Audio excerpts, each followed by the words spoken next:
नमस्कार मित्रांनो. शेतीला जोडधंदा म्हणून मोठ्या प्रमाणावर दुग्ध व्यवसाय केला जातो.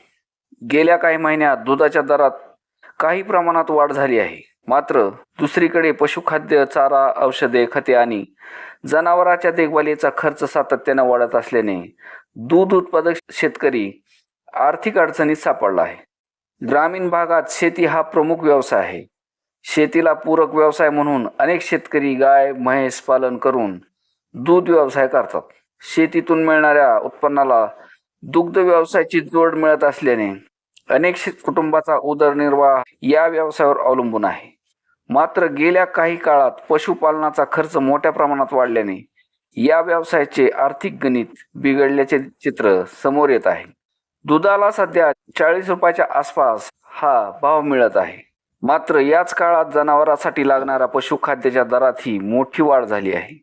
दूध उत्पादनासाठी केवळ पशुखाद्यावरच खर्च होत नाही, तर हिरवा चारा, सुका चारा, औषधोपचार, लसीकरण, जनावरांची देखभाल आणि मजुरीचा खर्चही करावा लागत असतो. त्यामुळे दूध दरवाढीचा अपेक्षित फायदा शेतकऱ्यांना मिळत नसल्याचे चित्र समोर येत आहे. दूध उत्पादक शेतकऱ्यांना उत्पादन खर्चाच्या तुलनेत योग्य दर मिळावा अशी मागणी होत आहे. केवळ दुधाचा दर वाढवून प्रश्न सुटणार नाही, तर पशुखाद्य, चारा, औषधे आणि पशुपालनाची इतर सर्व खर्च कमी करण्यासाठी ठोस उपाययोजना करण्याची आवश्यकता असल्याचे शेतकऱ्याचे म्हणणे आहे. पशुखाद्य आणि चाऱ्याच्या दरावर नियंत्रण ठेवण्यासाठी प्रभावी यंत्रणा उभारावी लागणार आहे. दूध उत्पादकांना पशुखाद्य आणि औषधोपचार सवलत किंवा अनुदान देणे गरजेचे आहे. तसेच जनावरांच्या आरोग्य तपासणी आणि उपचारासाठी ग्रामीण भागात पशुवैद्यकीय सुविधा अधिक सक्षम करणे गरजेचे आहे.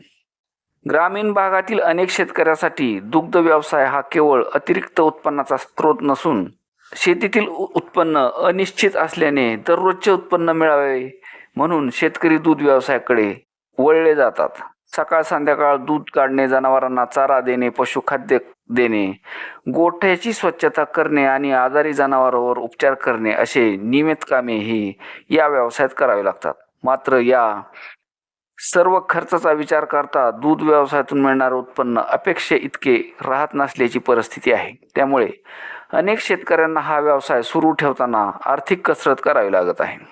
सध्या 40 रुपयाच्या आसपास हा दुधाला भाव आहे. मात्र पशुखाद्य, चारा आणि औषधोपचाराचा खर्च ही मोठ्या प्रमाणात वाढला आहे. त्यामुळे दर वाढला असला तरी हातात राहणारा फायदा फारसा वाढलेला नाही. दूध उत्पादकाचा खर्च कमी झाला तरच या व्यवसायातून चांगले उत्पन्न मिळू शकते.